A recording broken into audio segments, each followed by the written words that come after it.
Finally nga ay nagkita na rin ng personal itong si Eman Bacosa at itong si Jillian Ward. At sa kauna-unahan ngang pagkakataon ay kilig na kilig ang dalawa nang sila ay magkita. Ito namang si Eman ay agad nang nakipagbeso-beso dito kay Jillian Ward. At makikita naman nga dito kay Jillian Ward na sobrang kinilig itong si Eman nang makipagbeso-beso ito sa kanya. Nabahawak nga sa pisngi itong si Jillian Ward nang halikan siya nitong si Eman sa kanyang pisngi. Talagang kitang-kita dito kay Jillian Ward ang pagkakilig nang sila ay magkita ni Eman. Ito namang si Eman ay agad nang niyakap itong si Jillian Ward. Medyo nga ay madidinig ang malakas na hiyawan ng mga tao nang magkita na itong si Eman at itong si Jillian Ward. Nag-movie date nga itong si Jillian Ward at itong si Eman Bacosa. Sinuportahan nga nitong si Eman ang palabas ni Jillian Ward sa gabi ng lagim ni Jessica Soho. Talaga namang nagbigay support itong si Eman sa kanyang crush na si Jillian Ward. At ito namang si Jillian Ward ay napakasaya ngayong nakasama niya itong si Eman sa premiere night ng kanyang movie. Sa pagkikita naman ngang ito ni Eman at nitong si Jillian Ward ay makikita na napakaraming tao ang kinilig sa kanya. Ito namang si Eman ay napaka-gentleman at makikita ang kanyang kamay na talaga namang nagbigay galang siya dito kay Jillian. Ngayon nga ay nagkita na itong si Eman at itong si Jillian Ward. Marami naman ang nag-iintay sa pagiging love team ng dalawang ito. Dahil hindi pa man nga sila nagtatambal, ay talaga namang mayroon ng karisma ang dalawang ito at marami na nga ang nag-aabang dito sa dalawa. Nagkaroon nga agad ng fans itong si Eman at itong si Jillian Ward. Kitang-kita naman dito kay Jillian Ward na talaga namang napakasaya niya sa kauna-unahang pagkakataon na mamit ng personal itong si Eman.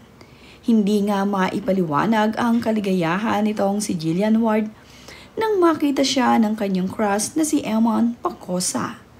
Naging napakasaya nitong si Eman na ngayon ang kanyang crush ay nakita na niya ng personal at naakbayan at nayakap pa.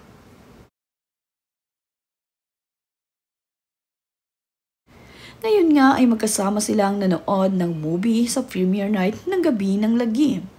At sila naman nga ang inaabangan ng mga tao doon.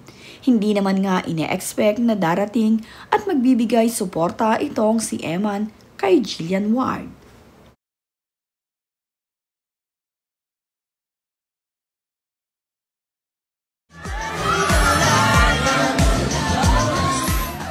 Ngayon nga ang ganap na GMA artist na itong si Eman Bacosa ay hindi naman talaga malayo na sila ay paging love team ni Jillian Ward. Kaya naman ang mga fans ni Eman at nitong si Jillian Ward ay nag-aabang na sa kanilang unang project na gagawin.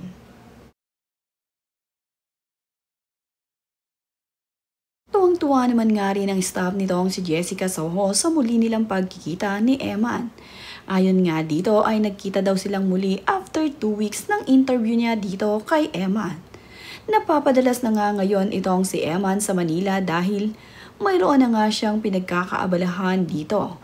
At dahil naging GMA artist na nga siya, ay madadalas na siyang makikita sa mga television. Ang kanya namang mga magulang ay very supportive sa kanya at sinasamahan naman nga siya sa pagpunta niya dito sa Manila. At na-meet na rin niya ang isang CEO pa na si Pinky Tobiano dito nang magpunta siya sa Manila.